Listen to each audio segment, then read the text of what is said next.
Así creyendo en promesas, en palabras que el viento se llevó. Un vestido blanco, un sueño roto y un corazón que nadie protegió. La ciudad me dio la espalda, el amor me enseñó a caer, pero entre ruinas y silencio aprendí por fin a renacer. Cuando todo se pierde en un día, cuando el mundo decide temblar, solo queda mirarse al espejo y aprender a no suplicar.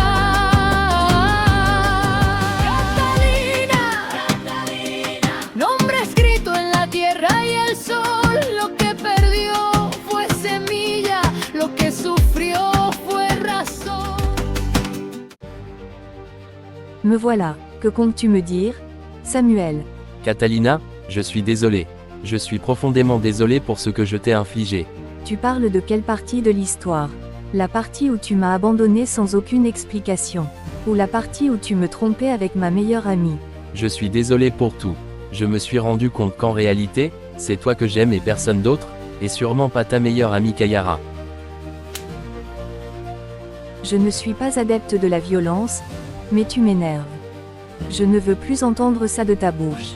Tu ne m'aimes pas, tu ne m'aimes pas, Samuel. L'amour est quelque chose de pur et d'inoffensif.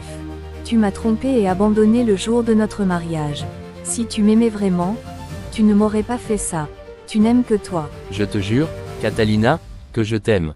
Il a fallu que je fasse cette folie avec Kayara pour me rendre compte que je t'aime vraiment. Pour me rendre compte que tu es la femme de ma vie. Je t'ai dit de ne plus dire ça. Ne prononce plus jamais cela.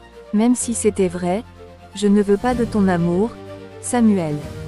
Tu sais quoi, vous vous complétez avec Kayara. Vous êtes des traîtres. Je n'ai pas d'autre mot pour vous décrire, alors que vous êtes pire. Auras-tu la force de me pardonner un jour? Car je regrette vraiment ce que j'ai fait, Catalina. Ça, je te le jure. Mais bien sûr, comme tu jurais m'aimer pour, à la fin, partir avec ma meilleure amie le jour de notre mariage. C'est ça? Non, tu es répugnant. Catalina, donne-moi une deuxième chance et pardonne-moi. Je t'en prie. Demande plutôt pardon à toi-même. Car quelqu'un qui ne respecte pas ses engagements et ses promesses ne se respecte pas. Tu ne te respectes pas. Donc demande-toi pardon. Car moi, je n'ai rien à te pardonner, car c'est la meilleure chose que tu aurais pu faire pour moi. C'est la meilleure chose que tu aurais pu faire pour moi. Car tu m'as empêché de vivre le reste de ma vie aux côtés d'une personne comme toi. Alors je devrais plutôt te remercier. Catalina, tu ne ressens plus rien pour moi. Comment oses-tu me poser ce genre de questions? Tu n'as donc pas honte? La réponse est non. Au contraire, tu me répugnes totalement, Samuel. Tu me donnes envie de vomir. Je crois qu'il vaudrait mieux que je parte. Tu sais quoi? Pars, fais ce que tu veux. Tu ne manqueras à personne.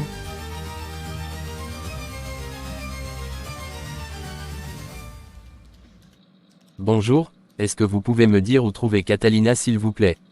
J'ai rendez-vous avec elle. Attendez, je vais la prévenir avant. D'accord, merci. Mademoiselle Catalina, vous allez bien, on dirait que vous avez pleuré. Ne vous inquiétez pas Alma. Tout va bien. En fait, je suis venue parce qu'un homme demande à vous voir, c'est un certain Max. Ah, j'avais complètement oublié que j'avais rendez-vous avec Max. Alors, qu'est-ce que je dois faire? Faites-le entrer après 5 minutes. Je vais refaire mon maquillage. Le plan pour détruire Catalina a commencé, Giulietta. Bien sûr que oui, j'ai déjà créé des comptes offshore au nom de Catalina et j'ai déjà mis les accès à ses comptes sur son ordinateur. Avec cela, tout le monde va croire que c'est elle qui volait de l'argent à l'entreprise. Tu es vraiment un génie, Giulietta. On dirait bien, et pour faire d'une pierre deux coups, nous allons lui mettre le meurtre de Ramsès sur le dos. Et comment allons-nous faire ça? Ne t'inquiète pas, je m'en charge. Max, je suis trop contente de te revoir après toutes ces années. Catalina, 5 ans sans te voir, c'est comme 50 ans. Je suis désolé de n'être pas venu aux funérailles de ton père, mais tu sais, j'avais tellement de choses à régler dans mon entreprise à Paris. Je comprends. Cela fait 5 ans que tu n'es plus le bras droit de mon père.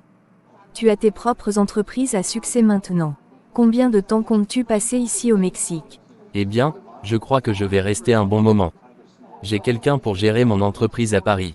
Et pour les autres, je peux me débrouiller à distance. Pourquoi as-tu tant insisté pour revenir au Mexique, Max? Ton père m'a donné une mission top secrète. Je ne peux pas te dire ce que c'est, mais c'est quelque chose d'important. Je comprends. Je te connais depuis l'enfance donc je te fais confiance, mon ami. J'ai l'impression que tu ne vas pas totalement bien. Alors, qu'est-ce qui se passe? Non, comme tu dois déjà le savoir, mon fiancé m'a abandonné le jour de notre mariage. Il m'a abandonné pour quitter le pays avec ma meilleure amie, et maintenant, il est revenu pour me dire qu'il m'aime. Et ça m'énerve qu'il se moque autant de moi. Je suis vraiment désolé, cet homme est un imbécile. Ignore-le, tu vaux mieux que lui. Et je crois que je suis amoureux de son meilleur ami Marcus. Il m'a même fait une déclaration d'amour. Si tu crois que tu l'aimais vraiment, lance-toi, mon amour. Oui, merci beaucoup. Catalina, il faut que je te parle. D'abord c'est Samuel qui vient me parler et maintenant c'est toi. Catalina, mon amie, je suis désolée pour tout ce que je t'ai fait. Garde tes excuses pour toi. Je ne veux plus rien savoir de toi. Mais je suis ta meilleure amie, Catalina. Tu ne peux pas me faire ça. Tu as cessé d'être ma meilleure amie dès lors que tu as commencé à te frotter avec mon fiancé. Je suis désolée, c'est Giulietta qui m'a donné le plan de me sauver en France avec Samuel.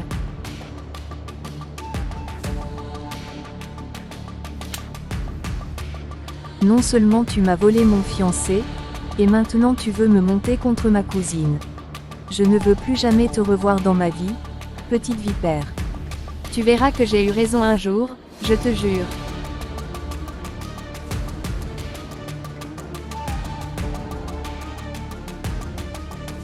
Je n'en peux plus de cette vie. Tout le monde se retourne contre moi. Il vaut mieux en finir maintenant.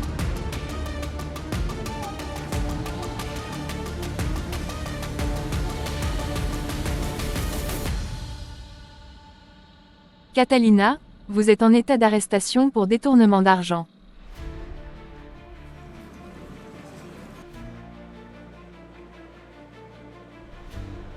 Mais je n'ai rien fait. Pourquoi ai-je été arrêtée au juste? Catalina, on a découvert que l'entreprise a été pillée. Des millions de dollars ont disparu des comptes de ton père ces derniers mois. Quoi? Mais je n'ai pas touché à cet argent.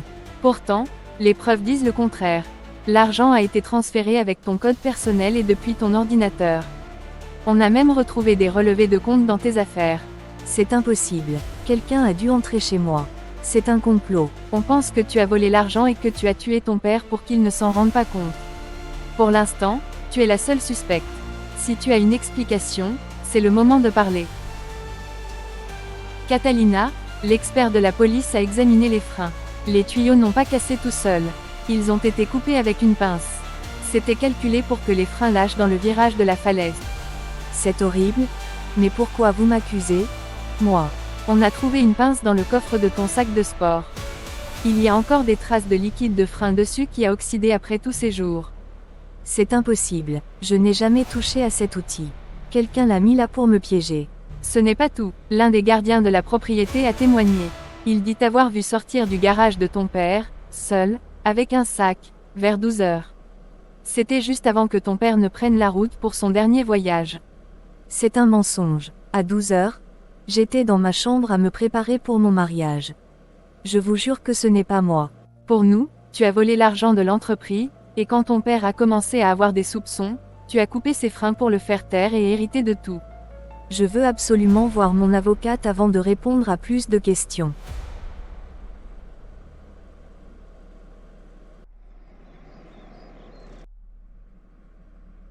Commissaire, ma fille n'aurait jamais pu faire ça. Je suis désolée, mais les preuves disent le contraire. Je suis désolée, Madame Montenegro. Écoutez, mon mari, quelques mois avant de mourir, m'a dit que Bruno avait volé de l'argent dans l'entreprise. C'est pour ça qu'il insistait pour donner les rênes de l'entreprise à Catalina. Mais pourquoi ne m'avez-vous pas dit ça avant? Parce que je suis quand même une mère et je n'avais pas le courage d'envoyer mon fils en prison, et en plus je n'avais même pas de preuves. D'accord, je vais étudier cette possibilité. Mais faites-le discrètement, parce que si mon fils pense qu'on le surveille, il fera en sorte d'effacer les preuves. D'accord. Merci pour votre collaboration.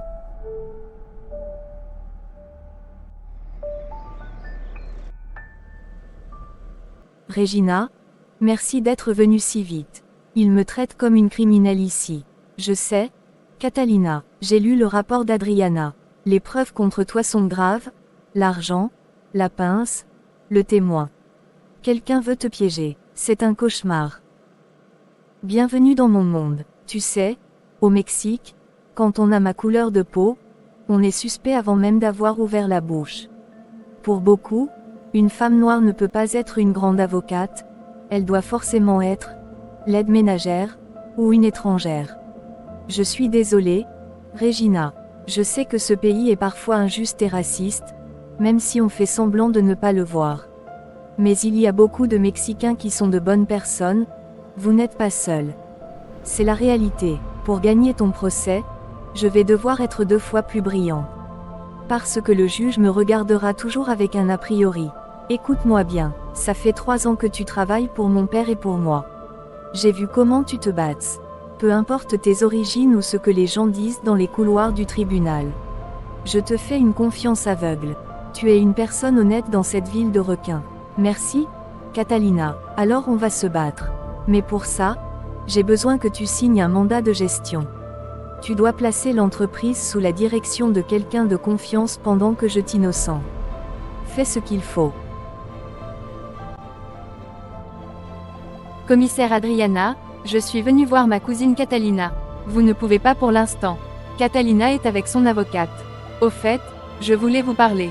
Et à quel sujet? Vous m'avez bien dit que votre mère a disparu dans un accident d'avion, n'est-ce pas? Bien sûr. Eh bien, j'ai fouillé partout et votre mère Odette Lombardo n'a jamais eu d'accident d'avion dans lequel elle aurait disparu. Mais on parle bien de sa disparition du Mexique depuis plusieurs années. Donc vous voulez me dire que mon oncle Ramsès et ma tante Rebecca m'auraient menti et que ma mère n'est peut-être pas morte? Apparemment oui.